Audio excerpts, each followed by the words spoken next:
Tonight, a story that will shock and dismay you, for it's a charge of a CIA cover-up.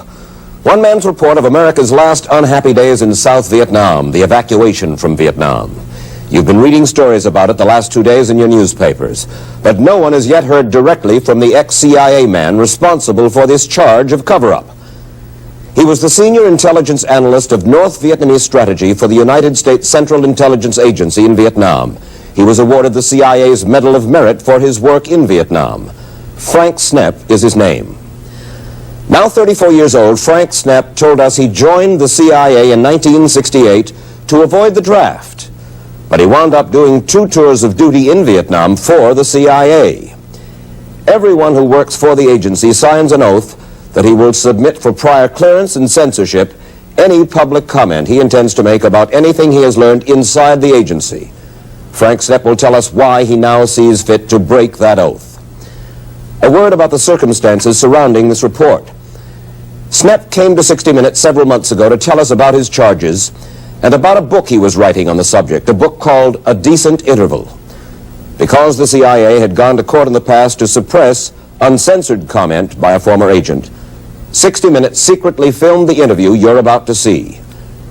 In order to understand fully just what it is that Snepp is about to disclose and the seriousness of his charges against the CIA and other individuals, let us first go back to April 29th, 1975, the CBS Evening News.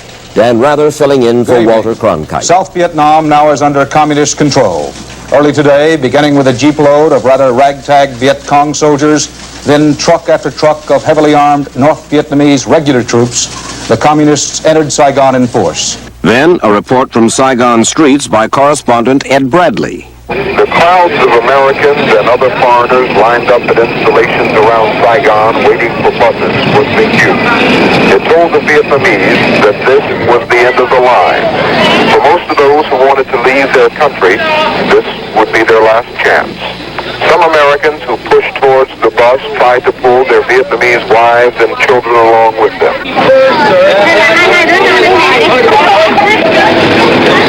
There were desperate scenes with families separated and crying out for help, pleading not to be left behind, clutching at the last straw of hope. We all decided to try and reach the United States Embassy. We had to push and shove our way through a crowd of several hundred Vietnamese trying to scale the walls, only to be knocked back by U.S. Marines. Once inside the compound, it was just a matter of waiting your turn for a helicopter to take you to one of the ships on station off the Vietnamese coast. The American fleet had been having problems since the start of the evacuation. South Vietnamese pilots just hovered long enough to unload their passengers and then headed to the side of the ships and just jumped out with their life vests to be picked up by U.S. sailors, their helicopters crashing into the sea. That was the story we heard and saw on the United States' last day in Vietnam. But what was the real story? Snepp concludes in his book, in terms of squandered lives, blown secrets, and the betrayal of agents, friends, and collaborators, the CIA's handling of the evacuation from Vietnam was an institutional disgrace. Who were the people left behind? Snepp says they were hardly faceless Vietnamese just trying to get out. Hundreds, perhaps thousands of them, he says, were men and women who had worked for the CIA, for the U.S. Embassy. They were people who were exposed for years to some of the United States' closely held national security information. For instance, we left behind on the tarmac or outside the walls of the embassy 400 to 500 members of Saigon's Special Police Force. We had trained them. They were in imminent jeopardy from the communists.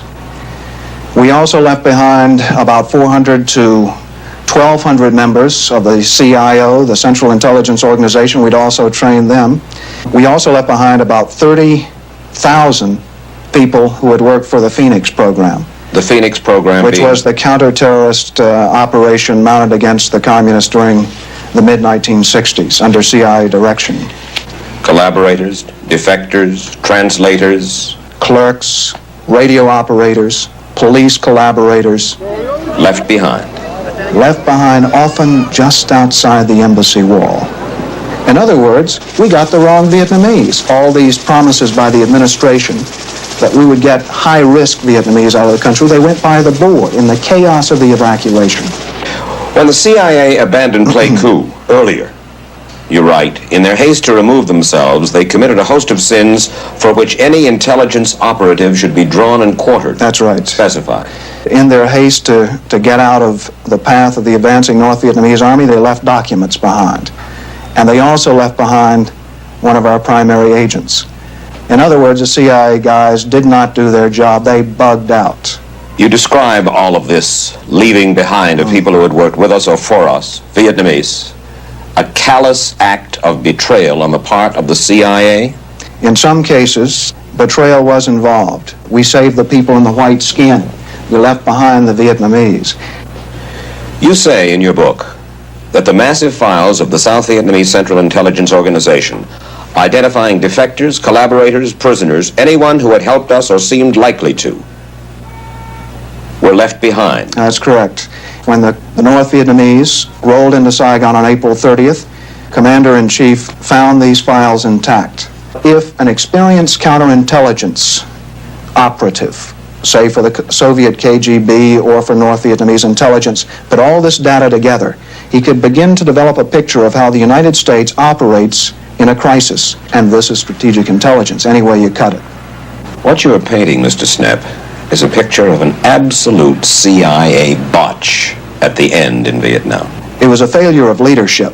There were a lot of young operatives on the ground who violated or overstepped the orders from the men on high in an effort to save the Vietnamese who depended on them. Then who are you pointing at? Thomas Polgar, CIA station chief in Saigon? Indeed, Mike, Mr. Polgar must bear primary responsibility because it was his job to organize this evacuation for the CIA. Are there others? Absolutely. Who? Director Colby, CIA Director William Colby, who failed to perceive the need for intensified evacuation planning in time. And what about Henry Kissinger? Well, there's no question that during Saigon's final days, March and April of 1975, Kissinger was making policy. And he was abusing people who disagreed with him. During a Washington Special Action Group session in early April, Schlesinger said, we must begin this evacuation now. James Schlesinger, the Secretary of Defense. And Kissinger said, well, you're just trying to cover your ass. And he did the same thing with Colby. Kissinger accused him of trying to cover his ass. You know this for a fact? How do you know this? From people who were in the session. The evacuation was botched, says Snepp, because the United States waited too long to get it underway. And Henry Kissinger, he says, was at the root of it. Kissinger was trying to get additional money out of Congress to help the South Vietnamese to hold out. Therefore, he held off on evacuation plans. When it appeared finally by mid-April that this additional aid was superfluous, Saigon was going down the drain anyway, the South Vietnamese army was disintegrating all across the country, then another gambit was tried, and that involved the Soviets. What happened, according to Snepp, is that Kissinger approached Soviet Ambassador Dobrynin to see if the Soviets wouldn't intercede with the North Vietnamese to permit the Americans enough time for a safe and graceful exit from Vietnam. In other words, Kissinger was saying to the Soviets, look, you help us to get a negotiated settlement in Saigon. Or at least free time for an evacuation. And they led him to believe that all this was possible. That is correct, Mike. And Kissinger bought their story. He bought their story. Because he wanted so much for the negotiation to work, coalition to government to work. For some kind of political deal to work, to bail Saigon out. But according to Snepp, all this hope for a negotiated settlement and a chance for the Americans to get out gracefully, all this flew in the face of intelligence received by the CIA in Saigon. You had specific information that the North Vietnamese would not agree to a negotiated peace with a coalition government, but wanted to push right on to Saigon. That's correct. From your top agent inside the North Vietnamese leadership. You made that report. I made it twice because Washington and Polgar and the rest, they were not accepting our intelligence. That I met with the agent directly, and again he told me the same thing. There is no chance for negotiated settlement. He was right. Right down to the airstrike, Mike. We suffered an airstrike on the final day, on the 28th, I should say. He had predicted that. How did you get a spy in the top North Vietnamese leadership? He had been implanted a deep penetration, a man who had been there for years, very trusted. And he would bring out information regularly, and he had helped us predict the Tet Offensive of 1968. Didn't do us much good. Didn't do us much good because the analysts back in Washington chose to ignore that information. Just as the analysts at the top levels of the U.S. government in the final days of Saigon chose to disregard his information. You had spies in Thieu's cabinet. That's right. We had not only spies, we had the cabinet bugged so that the South Vietnamese could hardly cough without our picking up the data. The North Vietnamese had spies in Thieu's cabinet. They did a far better job of monitoring Thieu's cabinet than we did because they believed their intelligence. We didn't believe ours. Why? Go back to the old problem of wishful thinking at the top, Mike, and the problems that Kissinger was having. His desperate determination to keep us faithful to an ally to the end. Another factor in the confusion at the end, says Snepp, was the unique character of U.S. Ambassador to Saigon, Graham Martin. Martin was a cold warrior in the old stripe. He could not conceive of being beaten by communists. He had lost a son in Vietnam. His life was fraught with all sorts of tragedy. And he was determined to make this last stand. On April 10th, to a group of American businessmen in Saigon, did he not say, reinvest your money in Saigon? Well, that statement came from the Deputy Chief of Mission, but he was echoing Martin. Reinvest, he said. Saigon is as sound as the American dollar. That was only 3 weeks before the collapse. You say that in his effort to shore up the Thieu government, he failed to report to Washington on the slipping morale of the Vietnamese army and of the intolerable corruption inside the South Vietnamese government. When Ambassador Martin arrived in Saigon, he distributed a memo to the embassy. And in the memo he said, gentlemen, we will not engage in any proctological examinations of the South Vietnamese body politic. This led a lot of us to conclude that reporting on corruption would simply not be acceptable in the front office. And so that kind of reporting began to dry up. What about security in the countryside? Same thing happened. Because? Because, Mike, you couldn't admit that South Vietnamese morale was bad or that security was terrible in the countryside and still hope to rally a reluctant Congress behind a new aid bill. This was always the thrust of Martin's policy. We've got to rally Congress. Well, was he, I know it's difficult to say, was he consciously lying, or was he just doing a diplomat's job of trying to get the job done no matter what? Well, Ambassador Martin used to say from time to time, we must stretch the facts to fit the case. I wouldn't say Ambassador Martin was lying. He was simply stretching the facts to fit the case. You say that almost to the end, Ambassador Martin held out the hope that perhaps if the Congress turned down aid for South Vietnam, Saudi Arabia might pick up the tab. Where in the world did that story come from? I was sitting with the station chief, Tom Polgar, in his office at the end of March, and he said, oh, we now have a chance. We now have a chance because the Saudi Arabians like Kissinger, King Faisal likes Kissinger, and he's agreed to give money to Kissinger to help out the South Vietnamese. You mean the Congress as a personal favor to Henry Kissinger. According to Snepp, even after King Faisal was assassinated by a disaffected young relative, Ambassador Martin still had hopes for aid from Saudi Arabia. As a matter of fact, Mike, as late as April 17th, only 2 weeks before the collapse, Martin was urging Kissinger by cable to revive this idea with the Saudi Arabians. As a matter of fact, the same thing was done with the Iranians. We were seeking aid from the Iranians to help the South Vietnamese. Ambassador Martin has repeatedly justified his holding off on evacuation by claiming first that he had strong hopes for a negotiated settlement, and second, that a premature evacuation would have sown panic in Saigon. I believe Ambassador Martin was overdrawing the danger of panic in the streets. He began planting horror stories in the press around Saigon concerning a possible bloodbath. Now, Martin was trying, I think in this respect, to generate sympathy for the South Vietnamese cause abroad by suggesting the communists were eating little children, in effect. Saying that Martin planted these stories in Saigon with the Saigon Exactly. reporters? Exactly. The U.S. reporters? That's right. The whole idea of a bloodbath was conjured out of thin air. We had no intelligence to indicate the South Vietnamese were facing a bloodbath. To what degree was the press had by the United States government in Vietnam? Kai's Beach of the Chicago Daily News, George MacArthur of the Los Angeles Times, Robert Chaplin of the New Yorker, Bud Merrick of U.S. News and World Report, all of these reporters were favored journalists. We would leak to them on a selected basis, draw them into our trust, into our confidence, and then we could shape their reporting through further leaks because they trusted us. For instance, says Snepp, in the final days, the U.S. Embassy continued to leak stories pushing the chances for a negotiated settlement. And one particular reporter who bid all this hook, line, and sinker was Malcolm Brown of the New York Times. He and Polgar became very close during Saigon's final days, to the point that we were using Brown on April 28th to pass messages to the communist delegation at Tan Son Nhut. And again, Brown was not operating as a CIA operative or agent or any some such. He was simply, I guess, behaving as he thought a good citizen ought to behave.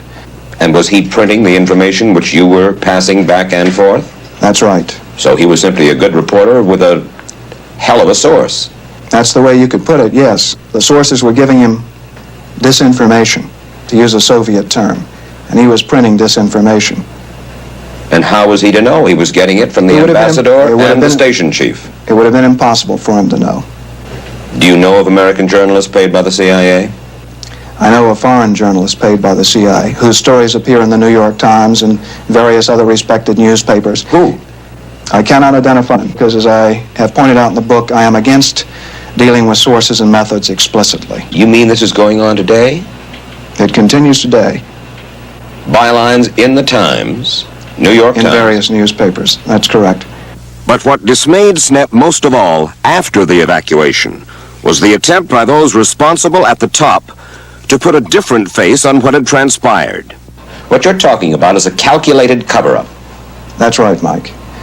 And not merely a cover-up, but also a whitewash. Director Colby was leaking to select or favored journalists his version of what had taken place. This was also going on in the State Department and in the Pentagon. Their version of what had taken place glossed over the mistakes. Snepp says it was on the insistence of Henry Kissinger that many of those government officials leaked material to selected reporters. Kissinger said that the agency and various other departments of government should open their files to certain journalists. What journalists? What journalists? Mike, I won't get into names because I happen to like the journalists involved, and they were simply operating as good journalists. They were picking up a good story where they could get it. Why would he want them to be briefed? Because I think Kissinger wanted to project his version of the collapse to make sure that he came out not as a villain, not as responsible for what had taken place. You say William Colby met with one of them and provided a compilation of our top secret reporting from Vietnam, including sources and methods. That's right, Mike. During sometime in early 1976, Colby turned over to the reporters in question this document. This document is a compilation of all of Colby's briefings before WASAG, the Crisis Management Group, and it is designed, the selections are designed to put Colby in a very good light. It originally said at the bottom, top secret sensitive. That's right, and that was the way it was shown to the reporters in question. That was the way it was shown to them. It was still a classified document. You're talking about the head of the CIA, the director. Right. That's right. That's right. Snepp's familiarity with events that transpired in Saigon and Washington, and even in Hanoi during the Vietnam War, gave him insight and knowledge shared by few others. He talked of the Paris peace talks in 1971 and 72. According to your book, during the time that he was negotiating the peace settlement with the North Vietnamese, Kissinger did it with such secrecy that even the CIA, you people, had to find out what Kissinger was up to from CIA spies inside North Vietnam's leadership? That's right. We first learned of the secret negotiations, or the progress of the secret negotiations Kissinger was conducting with Le Duc Tho from our best agent inside the Communist command. As a matter of fact, Kissinger so misled the South Vietnamese that on the very day of the ceasefire, President Thieu didn't even have a complete copy of the Paris Accord. He didn't know what Kissinger had negotiated for him. I asked Snepp about another story in his book. The CIA wanted to kidnap North Vietnamese leaders? Kissinger, during the latter stages of the Paris negotiations in 72 and late 71, was anxious to find some way to get those negotiations off dead center. At his direction, we, in cooperation with the Pentagon, put together contingency studies on how to kidnap the North Vietnamese leadership. It was a rather amusing study because we couldn't even identify where the North Vietnamese lived, much less kidnap them. You recount another story about another ambassador, Ellsworth Bunker, financing or offering to finance a campaign for General Duong Van Minh, Big Min, to run against President Thieu in 1971 for the presidency of South Vietnam? The U.S. government would do almost anything in those days to legitimize Thieu's rule. In order to give the impression there was actual opposition to him, Ambassador Bunker went to Big Min, a neutralist leader, and offered to give him $3 million if he would run as a straw horse candidate, if you will. And? Against Thieu. What did Min do? Min said, "Why should I run and lose?" He said, "Well, I'm not going to take your money," and in effect kicked Bunker out of his office. You write, among those responsible for the ultimate North Vietnamese victory, the spy in Thieu's entourage must rank high on the credit list. Can you specify who he was? We think that there were 4 candidates, including the head of the Military Security Service, the South Vietnamese Counter-Espionage Service. We had never moved against these men. We had never recommended they be brought to trial because we had helped to promote their careers. And if we suddenly found them guilty of espionage, it would have been awfully embarrassing. Well, one of them betrayed us. One of them was a North Vietnamese spy. Another story in the last days before the evacuation. Up until the last minute, Mike, the South Vietnamese government was working to get out of the country its $220 million in gold, that which made up what remained of its national treasury. For a variety of reasons, this gold was never evacuated. One of the reasons it was not evacuated is the man who controlled it, the economics minister in the last Saigon regime, was working for North Vietnamese intelligence. But other money was secretly taken out. For instance, says Snepp, in the chaotic hours of the evacuation, U.S. Embassy employees had been ordered to burn stacks of American money left over at the embassy. It almost got burned up, Mike, but the fellows who were to do the burning absconded with some of the funds. They took it out under the dresses of their Vietnamese girlfriends. In the amount of? $80,000 to $90,000. You know that for a fact? I know this for a fact. You were chosen to drive President Thieu to Tan Son Nhut Airport in Saigon on the night of his own evacuation from Saigon to Taiwan. What was that night like? We showed up at the rendezvous point at Prime Minister Kim's house slightly after nightfall. There was all sorts of sporadic weapons fire out beyond the air base, and we were nervous as hell because we had gotten reports that Wen Cao Ky was planning to assassinate Thieu. Well, as the evening progressed, Thieu finally showed up. He showed up in a gray Mercedes. As he got out, he was in a gray sharkskin suit, his hair slicked back, his face oiled. He looked like a model for a Far Eastern edition of Gentleman's Quarterly. In the meantime, several of his aides had run out of the woods with big suitcases. They just materialized out of nowhere. We said, "Can we help you pack these suitcases in the back of the car?" No, we'll take care of it. And as they put the suitcases in to the back of the cars, we heard the tinkle of metal on metal, so like Chinese wind chimes. What you're saying is that he was taking gold with him. He'd shipped most of his gold out of the country in early April. This was simply the what was left over. There was talk that Marshal Key was involved in the drug business, not just in Vietnam, but in Southeast Asia. Would the CIA know about that? These gentlemen at the top of the Thieu government and during Key's time were being protected by the embassy against investigations by narcotics agents, American narcotics agents. The reason this was so, these people, these officials were so important to us. We couldn't have them accused of trading in drugs. The CIA, in fact, frustrated various probes into the drug problem from time to time whenever an important agent, let's say, was involved. This is a very important point, Mike, because in recent years, the CIA has reporting responsibilities on the drug question abroad. There is a conflict of interest. Sometimes we don't want a drug trafficker arrested because he's operating as an agent, so the trafficker is not arrested. Snepp says the CIA itself operated at times outside the law. In order to get more funds for its Vietnamese operations, it would trade on the money black market in Hong Kong. To make those funds go further, we would deal on the black market in Hong Kong and get a much better rate in piastres. And then we could mount operations we might not have been able to otherwise. It was an economy measure, if you will. And it didn't seem to trouble CIA officials that went against the U.S. government's efforts to. Was there corruption in the CIA in Vietnam? In 1973, mid-73, CIA auditors in Saigon discovered that a very high-ranking agency official who was operating in the central part of the country had misused funds. He had not applied his operational funds to operations, to develop agent networks and what have you. Instead, he'd used them for God knows what. This is a very important case because the territory which he was responsible for is the territory where the communists struck first during the final offensive in 1975. And there's not too much to say that the CIA officers' corruption contributed to our intelligence failure. We weren't able to pinpoint what the communists were going to do in the highlands because we had never developed the agent networks. And what happened to that agent? He was called into Saigon, sent home, and then released from the CIA. But he was not prosecuted. He was never prosecuted because to do so would have been an embarrassment to the agency.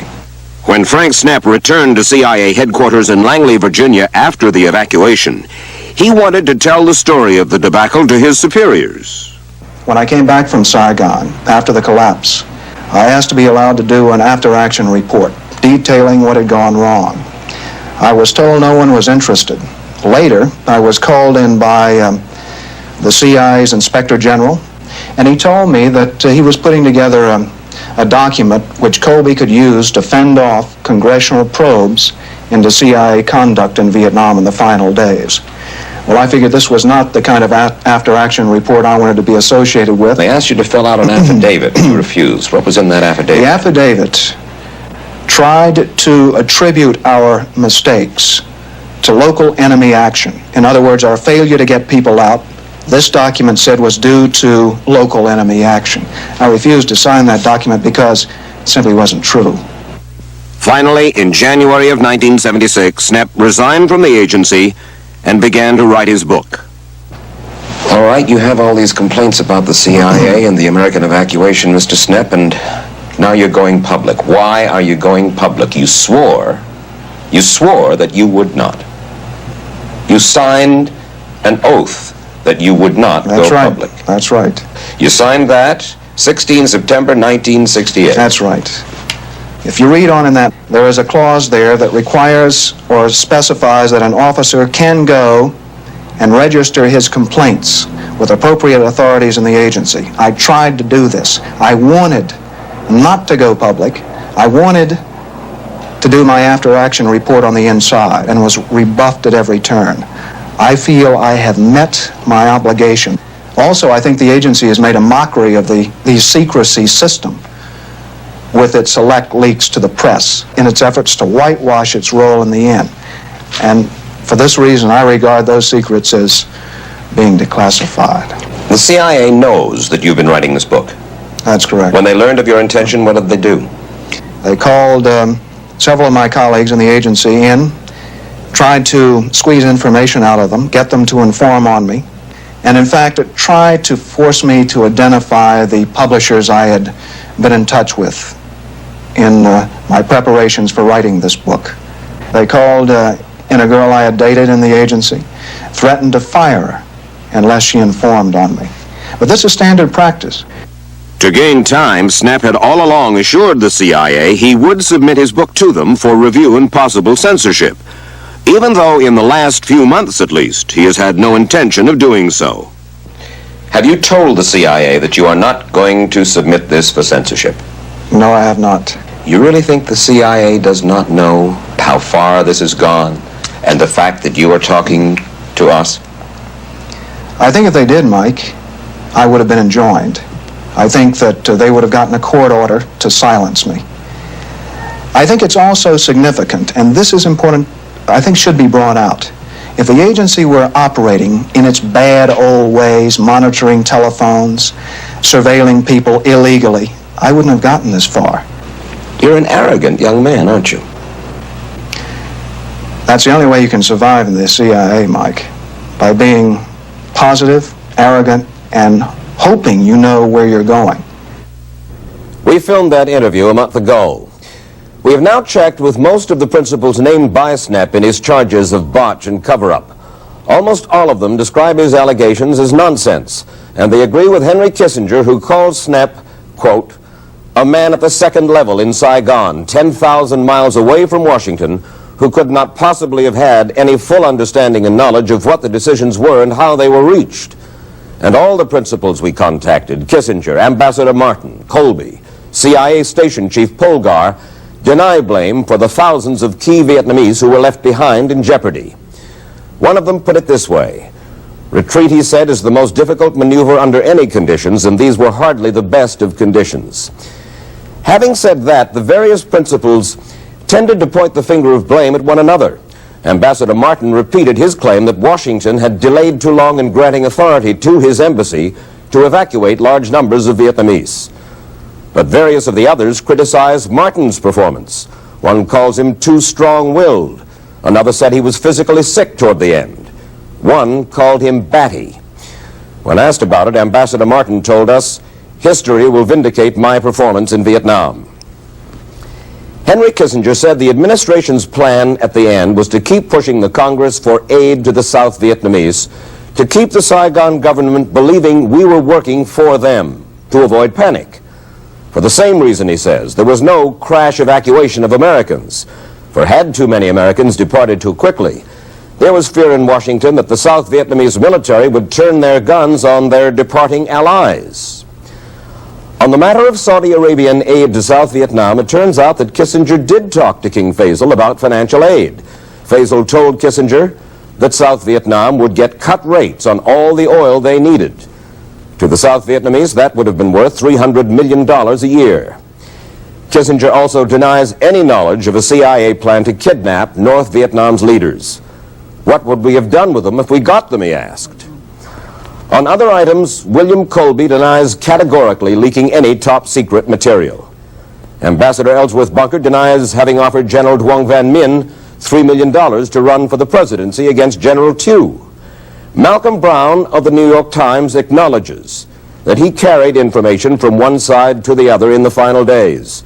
He says he was probably had, to some degree, by both sides in the chaos at the end.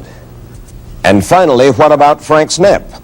CIA Director Stansfield Turner says he has spoken with the Justice Department looking to the possibility of prosecution for Snepp's breaking of his oath of secrecy.